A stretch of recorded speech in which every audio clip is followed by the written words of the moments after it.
அடிஷனலாக ஒன்று நீங்கள் மிஸ் பண்ணிட்டீங்க. தமிழ்நாட்டில் இருக்கிற ஒவ்வொரு தலைமையிலையும் 1,28,800 கடன் விட்டது போனது நீங்க தான். மசால் வடை ராயா அருண்சுவையின் நாக்குல உட்கார்ந்து நடனம் ஆடுது. என்ன 18 பட்டி வந்தாச்சாப்பா?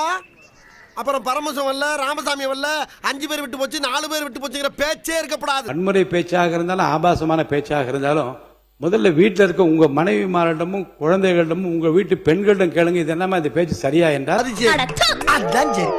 விவசாயிகளுடைய தொடர் கோரிக்கை டெல்டா மாவட்டங்களை வறட்சி பாதித்த மாவட்டங்களாக அறிவிச்சு அதற்கான உரிய நிவாரணங்களை அவங்க தொடர்ந்து கேட்டுட்டு இருக்கிறாங்க.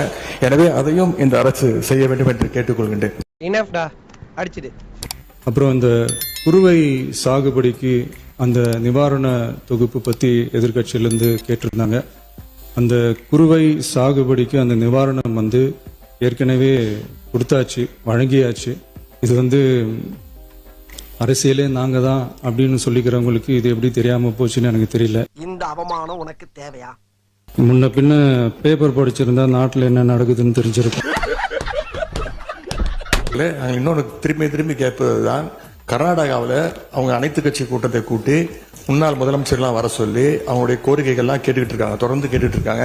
இந்த தாவேக அரசு ஏன் அனைத்து கட்சி கூட்டத்தை கூட்டுவதற்கு என்ன உங்களுக்கு பயம், என்ன உங்களுக்கு தயக்கம் என்பதை நான் கேட்டுக்கொள்ள விரும்புகின்றேன். நான் நல்லா பண்றனோ இல்லையோ, ஆனா நீ நல்லா பண்ற. எதிர்க்கட்சி தலைவரை பார்த்து ஒரே ஒரு கேள்வி கேட்கிறேன், அதுக்கான விளக்கத்தை இங்க பதிவு செய்யணும். சொல்லிட்டு கிளம்பு. கர்நாடக அரசு மேகதாது அணை கட்டுவதற்கான திரு மு.க. ஸ்டாலின் அவர்களின் தலைமையில் நடைபெற்ற திமுக ஆட்சியில் மேகதாது அணை கட்டுவதற்கான திட்ட அறிக்கையை கர்நாடக அரசு தயார் செய்த நிலையில் அதை எதிர்த்து உச்ச நீதிமன்றத்தில் தமிழ்நாடு அரசு மனு தாக்கல் செய்தது. அந்த மனுவை உச்ச நீதிமன்றம் 3 முறை தள்ளுபடி செய்ததுக்கான விளக்கத்தை மாண்புமிகு எதிர்க்கட்சி தலைவர் இங்கு விளக்க வேண்டும். தைரியமா சொல்றான், சொல்லு, நீதான் தைரியமா சொல்லு. தலைவர்களே, ஆதாரம் கேட்கிறாங்க, எல்லோருக்கும் தெரிஞ்சதுதான். ஆட்சிக்கு வந்த பிறகு திமுகவுடைய பாராளுமன்ற உறுப்பினர் ஜெகத் ரட்சகன் சாரா ஆலையை நடத்துகிறாரா இல்லையா? ஆமா. அப்ப சாராய ஆலையை நடத்தி கொண்டு டாஸ்மாக் நிறுவனம் மூலம் ஆர்டர் யார் வாங்கினது? திமுகவே அரசு. திமுக இருக்கக்கூடிய பாராளுமன்ற உறுப்பினர்கள் சாராய ஃபேக்டரி நடத்துறாங்க. இவன் தானா? திமுகவுடைய பொருளாளர் சாராய ஃபேக்டரி நடத்துறாங்க. திமுகவுடைய ஐடி மினிஸ்டர் இருக்கிறவர் சாராய மினிஸ்டர் நடத்துறாங்க. இதுக்கு மேல என்ன ஆதாரம் வேணும்? அப்ப நீங்க எல்லாரும் போங்க. ரொம்ப நன்றிங்க. மாண்புமிகு உறுப்பினர் லாட்டரிங்கிறாங்க. திரு உதயநிதி அவர்கள் சொல்லணும், ஏன் 900 கோடி ரூபாய் லாட்டரி நிறுவனம் வாங்கினாங்க திமுக? பதில் சொல்லட்டும். ஆரம்பிச்சுட்டாங்க. பதில் சொல்லுங்க. என்ன கணப்பை நினைச்சியா? தைரியம் இருந்தா லாட்டரி நிறுவனத்திலிருந்து 900 கோடி ரூபாய் திரு மு.க. ஸ்டாலின் அவர்கள் ஏன் வாங்கினார்கள்? தைரியம் இருந்தா சொல்லுங்க. அப்ப சொல்லுங்க. எப்படி சிக்கிரிக்கம் பாத்தியாப்பா? மாண்புமிகு பேரவைத் தலைவர் அவர்களே, நம்முடைய அமைச்சர் அவர்கள் திமுக ஏன் லாட்டரி நடத்துகின்ற நிறுவனத்திடம் என்று ஃபண்ட் வாங்கினாங்க அப்படின்னு கேட்கிறாரு. அது கொடுத்தது அவருடைய மாமனார் தான். அவருடைய மாமனார்ட்ட கேட்டு அந்த விளக்கத்தை அவர் பெற்றுக்கொள்ள வேண்டும். அது அவரும் உங்க அப்பாவுக்கு மட்டும்தான் தெரியும். உங்க அப்பா கிட்ட தான் கேட்கணும், எனக்கு தெரியாது. என்னை வச்சு ஒன்னும் காமெடி பண்ணல. அப்பாவை இங்க காணோம். வீட்டுக்கு போய் உங்க அப்பாட்ட கேளுங்க, உங்க அப்பா கரெக்டா சொல்லுவாரு. அவங்க தலைவரை எங்க தேடுவோன்னு சொல்லியிருக்கிறாங்க. மகள் உரிமை தொகையை பத்தி நீங்க கேட்டீங்கன்னா தலைவர் நேம் தான் வரும்னு சொல்லியிருக்கீங்க. இதற்கு இது பதில் இல்லையே. இல்லை மன்னா, அடிஷனலா ஒன்று நீங்க மிஸ் பண்ணிட்டீங்க.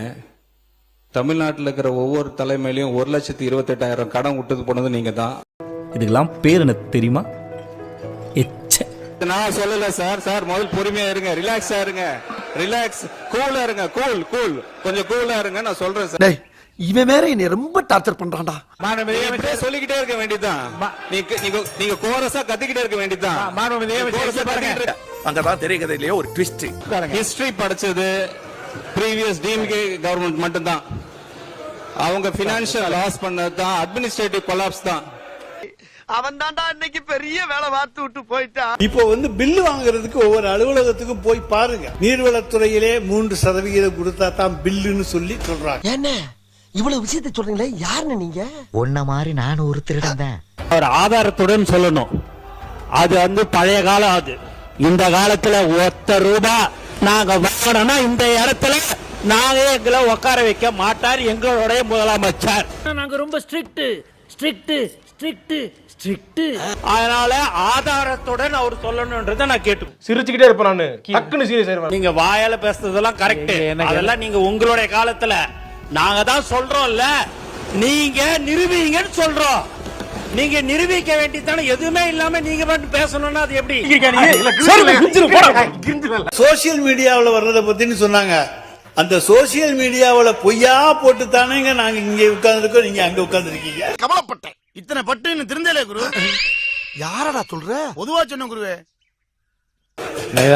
அவைக்குள் நீக்கப்படுகிறது. சோசியல் மீடியாவில் வந்தனால தான் இப்படி வந்தேன்னு சொன்னேன். சோசியல் மீடியாவை எல்லாமே கையில் வச்சிருந்தனால தான் நீங்க அங்க இருக்கிறீங்க, நான் இங்க இருக்கிறேன். இதில் அறிக்கையில தான் நீங்க சொல்லியிருக்கீங்க, மக்கள் பணத்துல இருந்து ஒரு பைசா கூட தொடமாட்டோம், தொட விடமாட்டோம். தொட்டா விடமாட்டோம். இதற்கு முன் தொட்டவர்களையும் விடமாட்டோம். ஐயா, சனிக்கிழமை அன்னைக்கு பனையூர்ல நடக்கிற அந்த வாரச்சந்தையில போய் பாத்தீங்கன்னா இதுக்கு என்னென்னாலும் தொட்டவங்களோ அவங்க தாங்க வந்துகிட்டு இருக்காங்க. உறுப்பினர் இங்கே பேசுகிற போது ஒன்றை சொன்னார். அவர் சொல்லுகிற போது பனையூரை பற்றி சொன்னார். நீங்களும் அங்கே இருந்து தான் இங்கே மாறி இருக்கிறீர்கள் என்பது நாடறியும். உனக்கு வெக்கமே இல்லையாடா? மின்னலை விழுங்கி மின்சாரத்தை கொப்பளிக்கும் அண்ணன் எடப்பாடியாரின் இதய துடிப்புகளே. பாத்துக்கங்க, என் மேல தப்பு இல்ல. இந்த பாவத்துக்கெல்லாம் நான் ஆளாகவே மாட்டேன். அத்தனையும் பொய்ய. நான் சட்டமன்ற கூட்டத்தொடருக்கு கிளம்பலான கிராமத்துல இருந்து கிளம்புறேன். எனக்கு 3 பொண்ணுங்க. ஒரு பொண்ணு பேர் தாமரை, இன்னொரு பொண்ணு பேர் மகன்யா, இன்னொரு பொண்ணு பேர் ஆராதனா. இதெல்லாம் யாரா உன்கிட்ட கேட்டா? என் பொண்ணு சொல்றா, அப்பா விஜய் அங்கிள் பாவம்பா, விஜய் அங்கிள் பாவம்பா, அவருக்கு ஒன்றும் தெரியாதப்பா, நீ ஏதாவது ஏடா கூடமா பேச கேள்வி கேட்காதப்பா.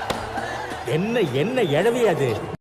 நகைச்சுவையாக அவர் பேசியதாக மூத்த உறுப்பினர் சுட்டி காண்பித்தார். அப்ப நகைச்சுவையாக ஒரு பதிலை மட்டும் சொல்ல உங்கள் மூலமாக, அந்த அன்பு செல்வத்திற்கு, அந்த அன்பு குழந்தைக்கு சொல்லுங்கள், ஆமாம் இந்த முதல்வருக்கு ஒன்றும் தெரியாது, ஊழல் செய்ய தெரியாது, ஏமாத்த தெரியாது, ஊரே ஏமாற்றி உலகில் போட தெரியாது என்பதை சொல்லும்படி நகைச்சுவையாக உங்கள் மூலமாக தெரியப்படுத்த. அவரை போன்று ஒரு பண்பாளராக இருக்க வேண்டும் தான் நான் நினைத்தேன். இவன் என்ன ஜென்மம், சரியான சாக்கடையா இருப்பான் போல் இருக்கு. சில நேரங்கள்ல தூத்துக்குடி மண்ணுக்கே இருக்கக்கூடிய வேகம், கொலை வானிலை எடுத்தா கொடியோர் செயல் அறவே, கொலை வானிலை எடுத்து அவன் இன்னும் திருந்தலமாமா. நம்ம கொலவாளின்னு இருக்குன்னு சொல்லி நீ உள்ள பிடிச்சு போட்டுறாங்க, கொஞ்சம் பாத்துக்க. அந்த பாயா இருக்கணும்டா. முதலமைச்சர் எது பேசியிருந்தாலும் கூட நீங்கள் முதல்வரை இவ்வளவு தடிமையான வார்த்தைகளால் பேசி இருக்க கூடாதுதான் என் தலைவர் எனக்கு அறிவுறுத்தினார். ஒன்னும் பயப்படாதீங்க, கிரெஞ்சி வரவும் முடியாது. ஈட்டியே இதயத்தில் பாய்ந்தாலும் அதை எடுத்து விட்டு ஓடுகிற வல்லரசுக்கு சொந்தக்காரர் உதயநிதி ஸ்டாலின் சிறைச்சாலைகளை, பாளையங்கோட்டைகளை பார்க்கிற போது நீங்கள் முதலமைச்சரை இந்த அளவுக்கு பேசியிருக்க வேண்டாம் என்பது தான் சொன்னார். இந்த மாதிரி காமெடி எல்லாம் பண்ணாதீங்க, அப்புறம் நான் வேற மாதிரி மண்டை சூடாகி வேற மாதிரி ஆயிருவேன். பாரத் நன்றி சொல்லி முடிங்க இப்போ. அப்ப நிஜமாவே அன்பிட் தத்திகள்லாம் வச்சுக்கிட்டு சும்மா வாரிசுக்காக நீங்க கட்சி நடத்த பாத்தீங்கன்னா ஏதோ திறமைசாலிகள் உள்ள கட்சி உங்களை உதச்சிட்டு போயிடும். தெரியுது, நீ மூடு.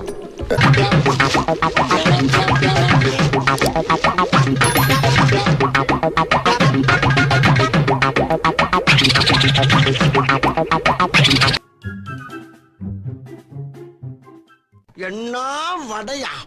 மசால் வடை, மசால் வடைதாயா? அருஞ்சுவையின் நாக்குல உட்கார்ந்து நடனம் ஆடுது.